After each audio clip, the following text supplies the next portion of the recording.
எனவே நம்முடைய நம்பிக்கையில் மறுஜென்மம் ஏன் இல்லை என்றால், கடவுளை அநீதியாளர் என்று சொல்ல நமக்கு விருப்பம் இல்லை. நான் என்ன தப்பு பண்ணேன்னே தெரியாது, ஆனால் இப்போ கஷ்டப்படுறேன் அப்படின்னா, அப்போ என்னை கஷ்டப்படுத்துகிறவர் அல்லது அது காரணமாக இருக்கிறவர் அநீதி செய்கிறார் என்று பொருள். ஆனால் ஒரு நல்ல கடவுள் என்றால், போன ஜென்மம் இருப்பது உண்மை என்றாலும் அந்த நல்ல கடவுள் என்ன செய்ய வேண்டும் என்றால், போன ஜென்மத்தில் நான் செஞ்ச பாவம் இந்த ஜென்மத்தில் எனக்கு நினைவுக்கு வர வேண்டும். அப்போ நான் கஷ்டப்பட்டேன்னா, ஆஹா போன ஜென்மத்தில் அவன் பிச்சை போடாமல் போயிட்டேன், அதனால் இன்றைக்கி இப்போ எனக்கு பிச்சை கிடைக்கல அப்படிங்கிறத நான் அதை நினைத்து பார்த்து உணர்ந்து மனம் மாற வேண்டும். நானாக யூகத்தில் ஒரு வேளை நான் என்ன போன ஜென்மத்தில் பிச்சை போடல போல இருக்கு, அதனால் இன்றைக்கு எனக்கு பிச்சை கிடைக்கவில்லை என்று நானாக யூகத்தில் எடுத்துக்கொண்டால் அதையெல்லாம் நீதி அல்ல, அது பெருத்த அநீதி. அதுபோன்றான் கடவுள் அநீதியாளர் அல்ல. ஆனால் அவர் தன்னுடைய முறைமையை மாற்றிக்கொள்ள முடியாது. முறைமை என்ன? நான் உடன்படிக்கை செய்ய வேண்டும். எவ்வளோக்கு எவ்வளோ நான் உடன்படிக்கை செய்கிறேனோ அவ்வளோக்கு எவ்வளோ எனக்கு சிலுவை கொடுத்து உண்மையிலேயே விரும்புகிறேனா என்று பார்க்க வேண்டும். அப்போ உண்மையிலேயே விரும்புகிறேன் என்று நான் நிரூபித்து காட்டிவிட்டால், சிலுவையை சுமந்து நான் நிரூபித்து காட்டிவிட்டால் என்னை தேர்ந்தெடுத்து அவர் தத்தெடுக்கிறார். இதுதான் நீதி. இந்த சிலுவையெல்லாம் சுமக்காம முகஸ்துதி பாடினா என்னை தேர்ந்தெடுத்து தத்தெடுப்பார்னா அது அநீதி. ஏன்னா ஒரு சிலருக்கு சிலுவை கொடுக்குறார், இவங்களுக்கு மட்டும் சிலுவை கொடுக்க மாட்டாராம். அருங்குடைய பிரேசலாட் சொன்னவங்களுக்கெல்லாம் கஷ்டமே இல்லாமல் தேர்ந்தெடுத்து கொடுப்பாராம். பிரேசலாட் சொல்லாதவங்களுக்கெல்லாம் கஷ்டத்தை கொடுத்து தேர்ந்தெடுத்தோ தேர்ந்தெடுக்காமலோ போய்விடுவாராம். அதுதான் கடவுளை அநீதியாளர் என்று சொல்லும் செயல். அதான் இங்கே சொல்கிறார் சர்ப்பிரசாதநாதர், அதை திருச்சபை அப்படின்னு வேணால் வச்சுக்க.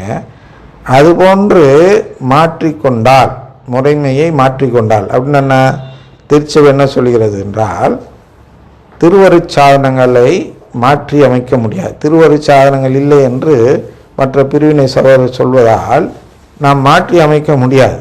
ஏன் மாற்றி அமைக்க முடியாது என்றால், மாற்றி அமைத்தால் அது கடவுள் செய்த அநீதியாக மாறிவிடும், அதற்கு திருச்சபை காரணமாகிவிடும்.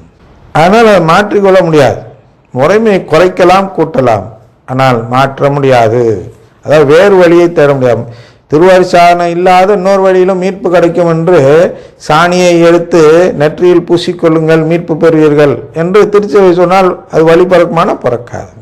திருச்சபை சொல்லாது, அப்படி சொன்னாலும் பிறக்காது. அதுபோன்று தான் அருங்குடை இயக்கத்தின் முறைமை. அவர்கள் 24 மணி நேரம் துதி பாடுறேன், ஜெபிக்கிறேன் என்றெல்லாம் சொல்லி, இதை பாருங்கள் அதற்கு அடையாளமாக இந்த பேய் ஓடுகிறது பாருங்கள், அந்த புதுமை நடக்குது பாருங்கள், எந்த புதுமை நடக்குது பாருங்கன்னா அதெல்லாம் கடவுளிடத்திலிருந்து வரும் புதுமைகள் அல்ல. அதான் இங்கே நாம் புரிந்து கொள்கிறோம். ஆனால் அது அநீதியாகிவிடும். மாற்றினால் அநீதியாளராகிவிடுவார்.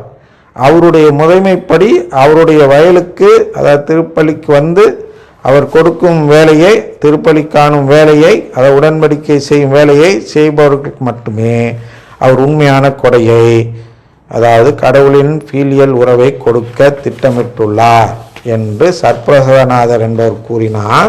அதற்கு அருங்குடைநாதன் உண்மையான கொடை என்றால் என்ன என்று கேட்கிறார். உண்மையான கொடை என்பது கடவுள் கொடுக்கும் ஃபீலியல் முறை என்ற உண்மை. மறைபொருளாக, அதாவது இந்த கடவுள் கொடுக்கும் ஃபீலியல் உறவு என்ற உண்மை மறைபொருளாக, அதாவது ரகசியமாக வைத்து காக்கப்பட வேண்டும் என்பது எஜமானனின் திட்டம், விண்ணரசின் மறைபொருள். இருந்தாலும் நான் உமக்கு சொல்கிறேன், ஏனென்றால் எப்படியும் நீ நம்ப போகுது. புரியுதா? இந்த அருங்குடை இயக்கத்தை சேர்ந்தவங்க இந்த உண்மையை எடுத்து சொன்னாலும் நம்ப மாட்டாங்க. தங்களே கத்தோலிக்கன்னு சொல்லிக்குவாங்க. இந்த உண்மை எடுத்து சொல்கிறேன்னு அந்த சிசிசி எடுத்து அவங்கள்ட்ட விளக்குனாலும் மனம் மாதிரி இந்த பக்கம் வரமாட்டாங்க. அந்த பிரேசலாட் சொல்லிகிட்டே தான் இருப்பாங்க. பார்த்துருக்கிறோம். அதை ஏன் அப்படின்னா அவர்களிடத்தில் அந்த அன்பு இருக்காது. கடவுளிடத்தில் அன்பு இருக்கவர்கள் மட்டும்தான் அதை கைவிடுவார்கள். நான் இனிமேல் பிரேசலாட் சொல்ல மாட்டேன். பிரேசலாட் சொல்வது என்பது கடவுளிடத்தில் அன்பு இல்லை என்று சொல்வதற்கு அடையாளமாக இருக்கிறதா? அப்படியா? உண்மையா? அப்போ அது இருக்கிறதோ இல்லையோ விஷப்பரீட்சை செய்ய மாட்டேன். அதனால் நான் அதை சொல்ல மாட்டேன்.